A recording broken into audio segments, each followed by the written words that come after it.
Aula 2, vamos falar hoje um pouco sobre força magnética em campo magnético uniforme. Essa é a segunda aula do nosso módulo 3 de magnetismo.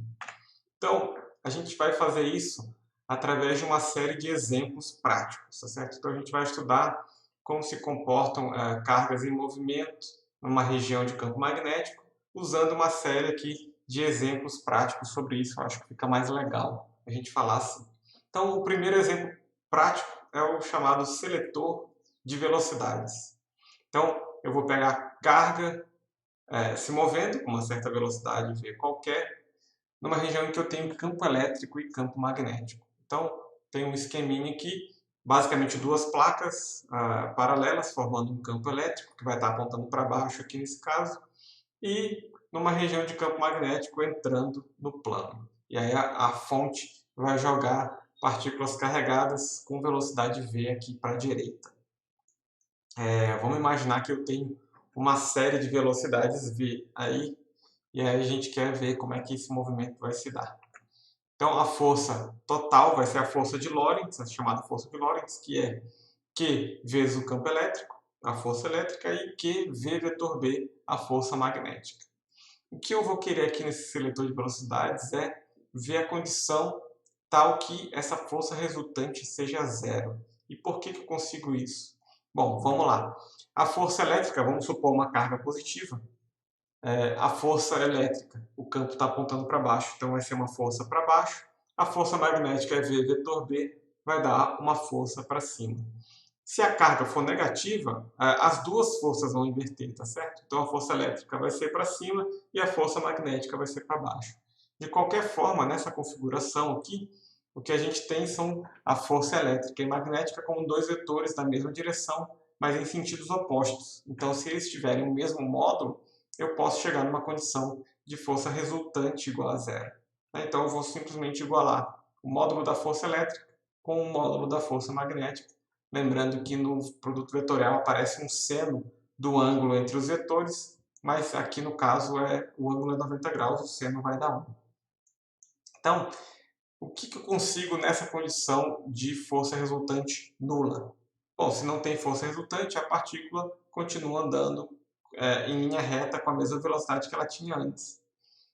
E aí, a condição para ela passar reto, ou seja, a condição para ela ter força resultante zero, é uma condição sobre a velocidade. Então, ali eu posso dividir os dois lados pela carga e isolar pela carga e pelo campo magnético, e eu isolo a velocidade.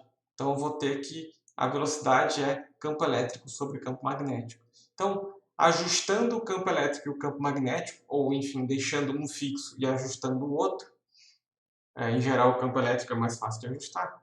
Se eu ajustar o campo elétrico, eu posso, por exemplo, eu quero a velocidade de 2 metros por segundo. Eu ponho o campo elétrico igual a 2 vezes o campo magnético.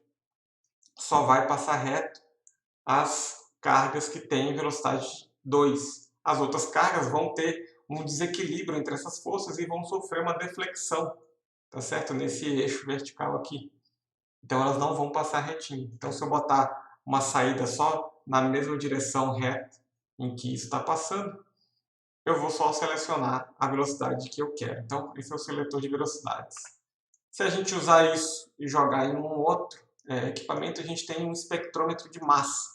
Então eu pego a velocidade que eu selecionei, V, e eu vou jogar agora essas cargas, ou essas partículas carregadas, numa região de campo uniforme. Então digamos que eu tenho vários átomos diferentes, e eu ionizei eles tirando um elétron de cada um deles. Então eu tenho, sei lá, o hidrogênio, eu tirei um elétron, basicamente isso é um próton.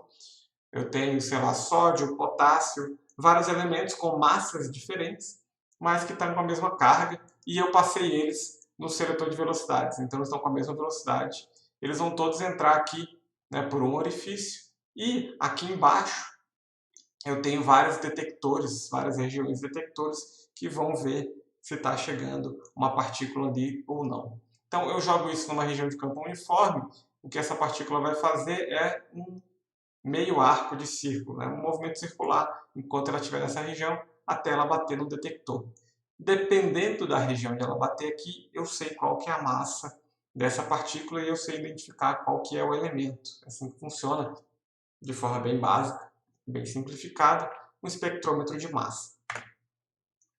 Vamos lá, vamos ver como é que isso funciona. Então eu vou ter só, depois que a partícula entrou ali, eu vou ter só a força magnética, Q vezes V vetor B. De novo, o ângulo é 90 graus, então a força é Q vezes V vezes B. E aí eu vou falar, isso aqui funciona como uma força centrípeta, né? De novo, força centrípeta não é uma força da natureza, é só um jeito de interpretar a força de um movimento circular, a força que puxa a partícula para o centro. Então, é uma força centrípeta, massa vezes aceleração, e a aceleração centrípeta a gente sabe que é v ao quadrado sobre r. Então, eu vou igualar esse QV vezes B com mv ao quadrado sobre r, e eu isolo o raio desse movimento circular, o raio desse meio círculo aqui. Por quê? Porque esse raio vai me dizer em que ponto aqui embaixo que a minha partícula vai bater. E aí, se eu sei a carga com que ele foi carregada e eu controlo, usando um seletor de velocidades, a velocidade, basta eu ajustar o campo magnético e aí eu tenho uma relação inversa entre o raio da órbita e a massa do meu íon. Então, quanto mais pesado, entre aspas, for o íon, menor vai ser o raio da órbita. Então, mais para cima ele vai bater aqui.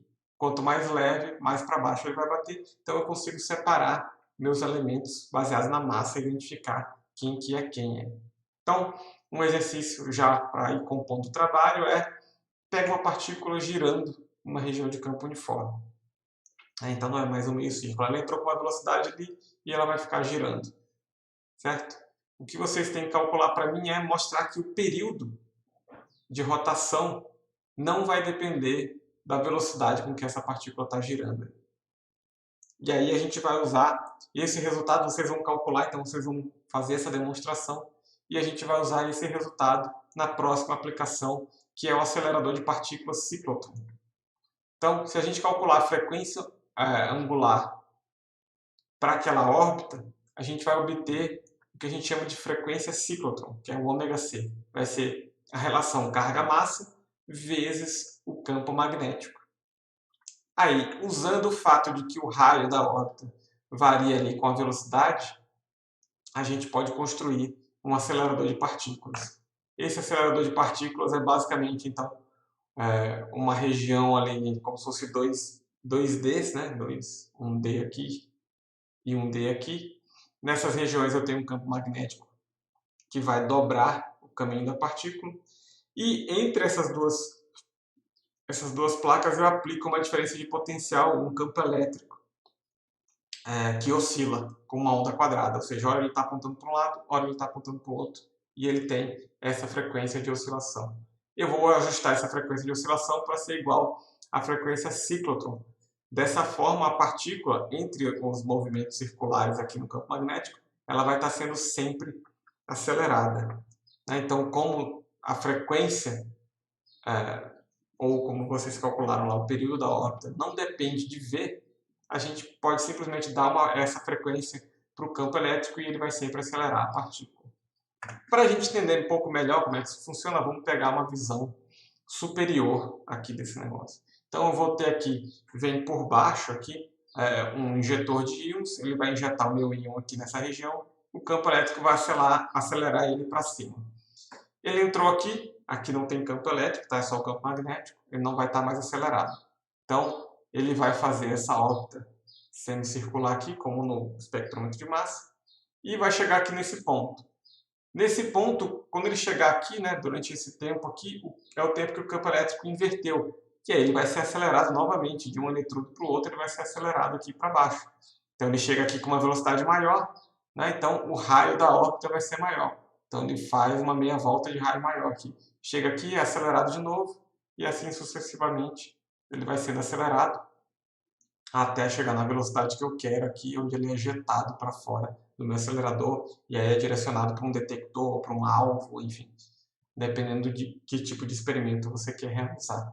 Então isso aqui só funciona porque basta eu colocar aqui, né, na minha diferença de potencial, a frequência ciclotron. Eu não preciso mais mexer nisso, porque o tempo que ele vai demorar para chegar aqui e para chegar aqui é sempre mais ou menos o mesmo, tá certo? E aí eu tenho sempre uma região de aceleração entre os eletrodos, e aí eu posso fazer meu íon, minha partícula chegar em velocidades bem altas, dependendo de quão grande é esse acelerador, né?